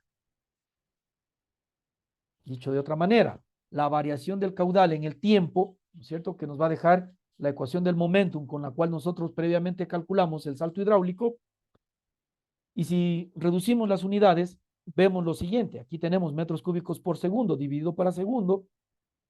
¿En qué nos va a quedar? Metros cúbicos sobre segundo dividido para segundos, metros cúbicos sobre segundos al cuadrado. En cada uno de estos elementos hablamos de la ecuación momentum porque se combinan los siguientes valores. Por un lado, la sección viva que multiplica el ratio entre la altura entre la distancia. Por otro lado, la gravedad con la sección viva y la pendiente que va a ser producto de la pérdida de energía que se produce. La pendiente de pérdida de energía denominada como S sub F, o lo que sería la pendiente de la pérdida de energía por fricción, lo dice acá en el autor, ¿no? Y por otro lado, el ratio o la derivada que existe entre el caudal al cuadrado entre la superficie dividido de nuevo para la distancia. Este SF, la energía que se pierde por fricción, la podríamos calcular directamente, y de hecho así se lo hace en el método directo por tramos, determinado de la ecuación de energía asumida de Chess-Manning, en donde esta pendiente ha sido el resultado de elevar al cuadrado, ¿cierto? Estaba aquí raíz cuadrada primero. Entonces, velocidad al cuadrado, n al cuadrado y el radio hidráulico al cuadrado también, a la 2/3, ¿no es cierto? Los términos de la ecuación de conservación del momentum se podrían desagregar de la siguiente manera. La onda dinámica, que es la que los incluye a todos, el primer término se refiere a la aceleración local como término inercial. El segundo término a la aceleración convectiva, se conoce así. El tercer término a la fuerza que existe por la presión. El término de la fuerza gravitacional y el término de la fricción, del término de la pérdida que se produce. Y todo esto en equilibrio, ¿no es cierto? En un igualado a cero. Entonces, la onda dinámica utiliza para su expresión todos estos términos. La difusa descarta los términos inerciales y la cinética únicamente se queda, esta cinética es lo que normalmente usamos como lo estático, en términos de fuerza gravitacional y el término de fuerza de fricción. A ver, ahí. Entonces, la ecuación de continuidad, que nosotros la conocemos muy bien, caudal igual al área por velocidad, o que todo el flujo que entra es igual a todo el flujo que sale, al hablar de la carga hidráulica que se produce, y ahora considerado ya en un intervalo de tiempo, llámese delta T, desde el tiempo de inicio más el incremento, entonces estará diciendo que esa carga que se produce en cualquier punto va a ser igual a aquella que tuvo en el instante inicial del modelo y aquella que en el transcurso, gracias al aumento de caudal entre área, se aportó. Ese delta T, los modelos ofimáticos lo determinan en función de que quieren hacer convergencias más precisas de la solución de estas ecuaciones. Y entonces el delta T del cálculo, que es lo que le marcaría la estabilidad numérica, cuando uno resuelve todo este tipo de celdas y mallados, o el clásico mesh de los modelos 2D o 3D que se pueda generar, obedecen a que debe tener al menos un intervalo de tiempo de cálculo. Acá, la mayoría de modelos que son de libre uso, como por ejemplo el SWMM, que es de la EPA, o también el HEC-RAS, que es de la Armada norteamericana, proponen una ecuación semejante a esta, en donde vamos a tener la longitud de la tubería o del conducto en general, dividido para la raíz cuadrada de lo que es la gravedad y el diámetro máximo interno de la tubería. De ahí se podría sacar este elemento del intervalo de tiempo. Lo que sería la representación de las condiciones de almacenamiento en cada nodo, por ejemplo, de lo que converge del agua, aplicándolo y asociándolo con nuestros drenes. Lo que cada uno de los canales de corona o cunetas de corona están aportándole a una primera caja que es la cabeza de entrada de la rápida. O en alcantarillas, lo que podría ser lo que converge de las cunetas más la rápida, más las intercuencas y la microcuenca al cabezal de entrada de la alcantarilla. Aplica igual. O ya en la ciudad, en los drenajes urbanos, lo propio, las tuberías que conducen a cada pozo, la masa de agua colectada y la trasiega hacia aguas abajo. Entonces, los dos modelos que se podrían desagregar como concepto, lo estamos viendo aquí gráficamente. Por un lado, que la masa de agua inicial en el pozo ya tuvo una carga constante en el tiempo t, es decir, en el intervalo de tiempo t, ya tuvimos aquí un valor de carga sobre este fondo, entiéndase la cabeza de agua. Transcurre un intervalo de tiempo delta t y se aportó en ese delta t una masa de agua adicional. Esta masa de agua va a depender de lo que entra respecto de lo que avanza a salir y en ese intervalo t va a poder incrementarse la profundidad respecto de esta solera. ¿Durante qué tiempo? Durante el tiempo de evacuación, lo que pueda tardar hacia aguas abajo.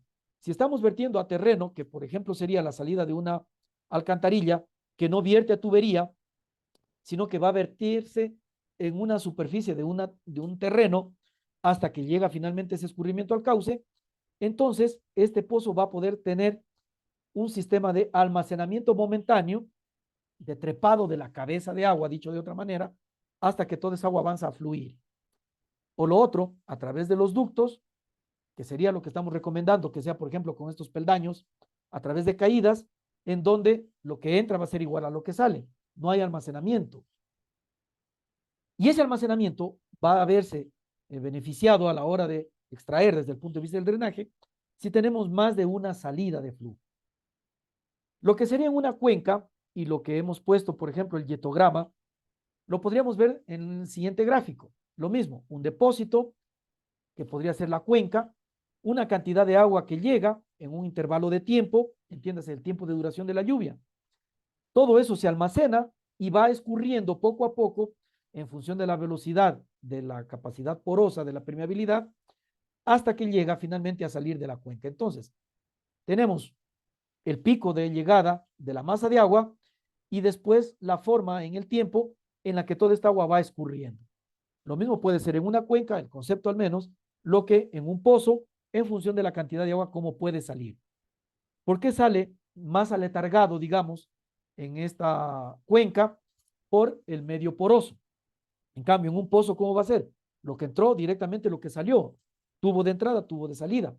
No va a haber esta diferencia entre el yetograma de entrada y aquel de salida, lo que sería el correspondiente flujo de salida.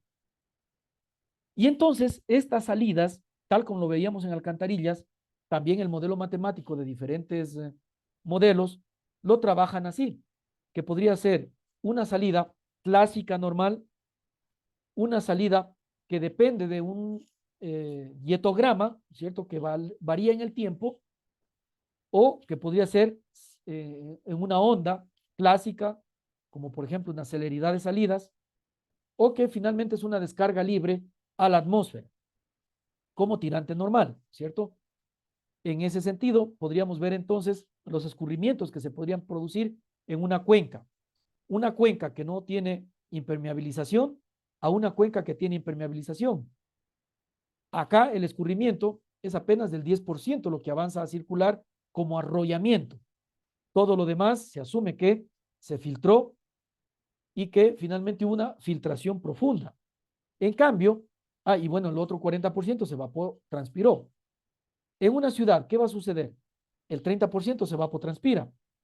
El 55% aproximadamente va a escurrir y apenas el 10 y el 5 son los que se van a percolar. De ese 15, solo el 5 hace almacenamiento profundo o recarga de acuífero.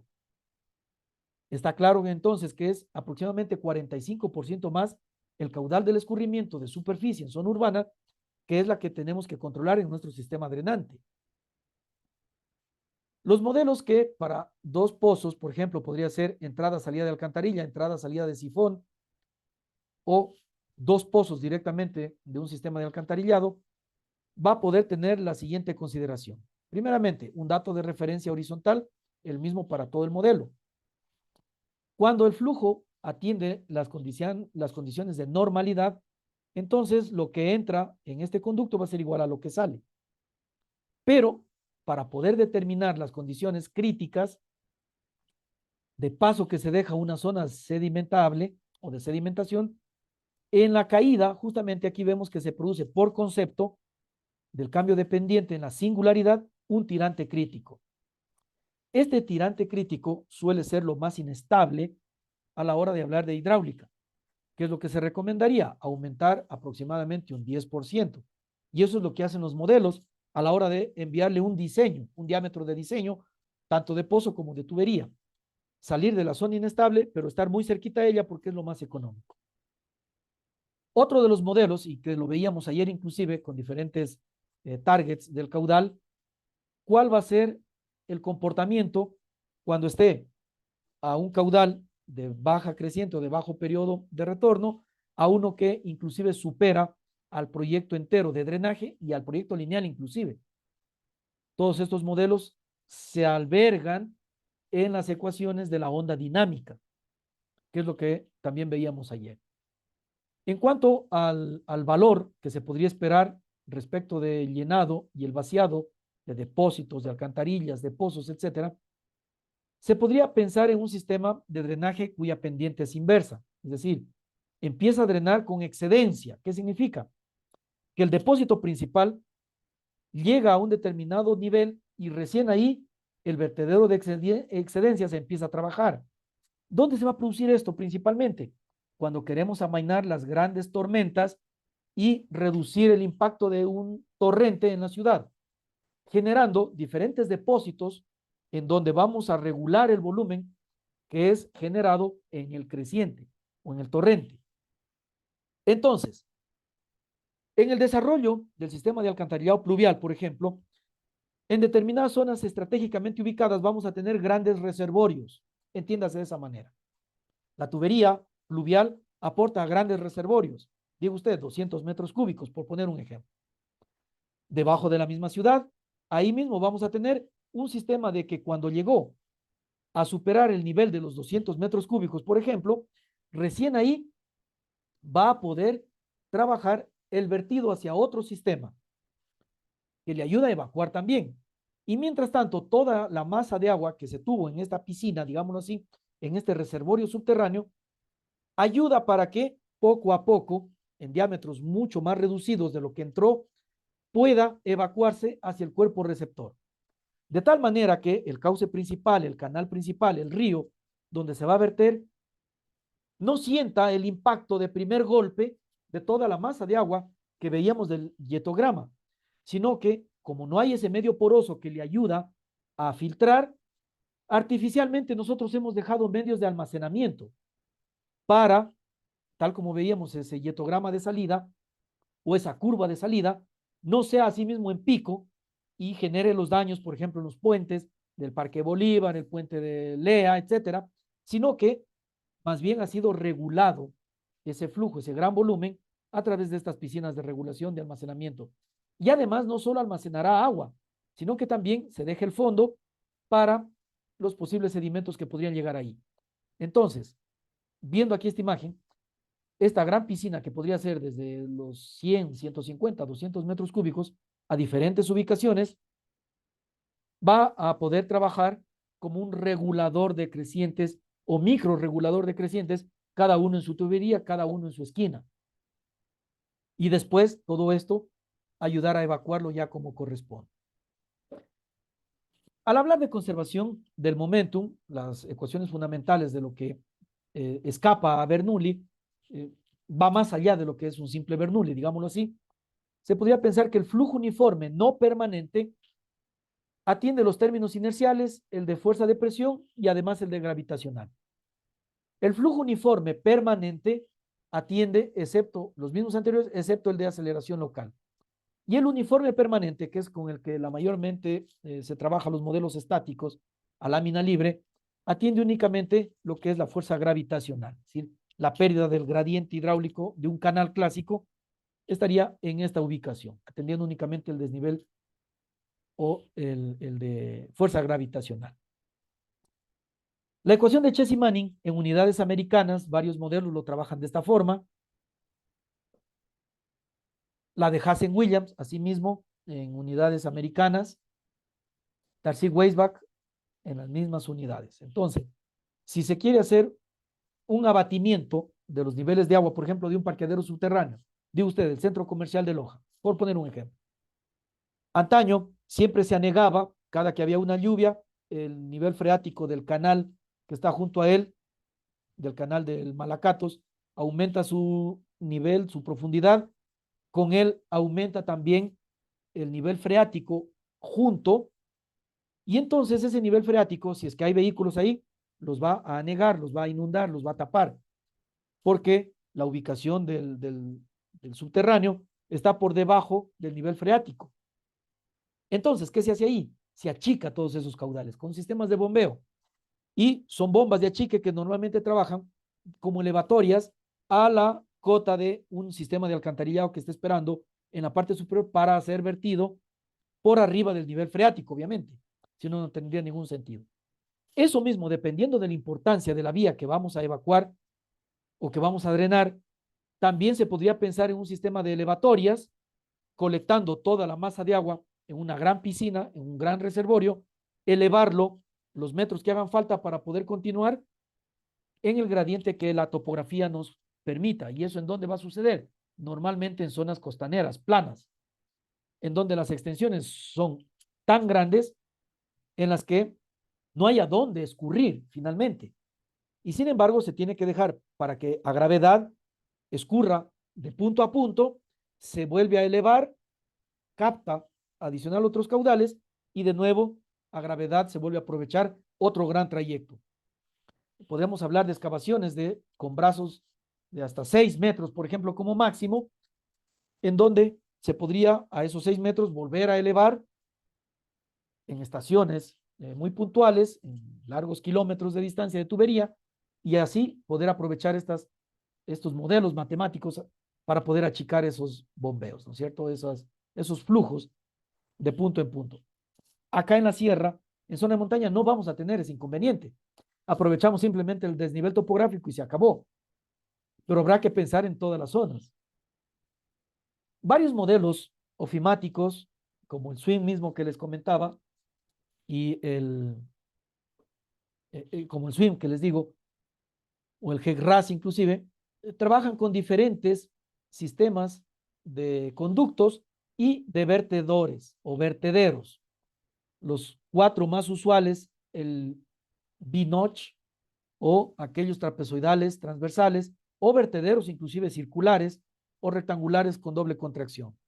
Y entonces un sistema de drenaje bajo la superficie de un sistema de alcantarillado, por ejemplo, pluvial, se podría concebir tal como lo estamos viendo en estas imágenes, con un cambio de dirección y cuando haya excedente de nivel, un vertedero de excedencias que ayuda a aliviar hacia aguas abajo y solo en ese caso empezar a trabajar una zona alterna, un conducto alterno. Acá, lo propio, cuando ya esté trabajando esta zona alterna, vista la imagen desde el otro sentido, ¿no es cierto? Gran parte de este flujo seguirá circulando con su normalidad a esta evacuación, pero acá otra gran parte pasa por un sistema de almacenamiento momentáneo, ya les digo, podría pensarse en 200 cúbicos o más, pero luego también tendrá este almacenamiento su propio nivel de evacuación, de tal que primero la ciudad no se va a inundar y luego el cuerpo receptor no se va a ver anegado porque ha trepado demasiado el nivel freático, o peor, no se va a ver inundado porque han habido aportes superficiales. A lo que me refiero con estas explicaciones lo estamos viendo aquí en estas imágenes. Lo mismo aquí, esta cámara que podría servir de almacenamiento, cuando suba el nivel va a llegar a este tipo de 2 vertederos de cresta ancha que a su vez ayuda a evacuar todo este flujo a otro sitio, asimismo que podría ser otra cámara de amortiguamiento. Ya los vertederos, cuando se necesita controlar el flujo por algún motivo de riego o de las obras que vienen aguas abajo, pues el sistema de vertederos aplica esta expresión, sacado asimismo desde la matemática más resumida. Coeficiente de descarga, la cresta del vertedero y la relación exponencial que tiene la carga versus la carga cinética, la carga de agua versus la carga cinética, en diferencia tal como se considera normalmente para vertederos o para boquillas. Los orificios, de la misma manera, Torricelli, solo que afectado por un coeficiente de descarga. Los coeficientes de Manning, que utilizan varios de los software, está aquí también, con los que internamente trabajan. Internamente también trabajan para las condiciones de permeabilidad o el SCS del hidrograma, por ejemplo, el que veíamos ayer, el HEC. Dentro trae un sinnúmero de constantes, de las cuales uno por lo menos las debería resumir en el informe, extrayéndolas como en esta tablita, ¿no? Los tipos de suelo, al hablar de la permeabilidad, asimismo, respecto de la clasificación de la A a la D, ¿cuál es ese valor en milímetros por hora? El número de la curva de SCS, que trabaja Swing, que trabaja HEC-RAS, que trabaja HEC-HMS, HEC-RISIM también, la vemos aquí y que ustedes ya la estudiaron, inclusive en el componente hidrológico. Y bueno, llegados justo hasta las 2 primeras horas de esta jornada,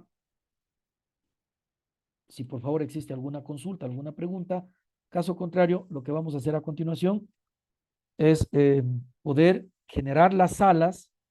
Bueno, nos tomamos un receso, asimismo de unos 10, 15 minutos. Igual yo voy a habilitar las salas para que cada uno de ustedes trabaje en todo lo que sería la práctica experimental de lo que hemos visto desde el viernes anterior hasta inclusive estas mismas jornadas y poder determinar el proyecto que van a exponerlo a continuación. Entonces, al estar 11 en sala, supondría que con 12 salas van a ser suficientes. Doctor, no. Pero yo tengo un problema con la laptop. Estaba filmando unos planos ¿Sí? y se me dañó algo y me salió un error del Zoom. Entonces, me voy a desconectar un ratito para ver si lo puedo arreglar. Con Me mucho salió. gusto, Sí, con mucho gusto. Y cuando ingrese nuevamente, yo voy a estar atento para asignarle en una sala. ya, listo, doctor. Muchas gracias. De acuerdo, entonces voy a generar las salas ahora mismo. Ustedes ingresen a una persona por sala, van ahí después del receso a poder continuar con el desarrollo de su trabajo personal.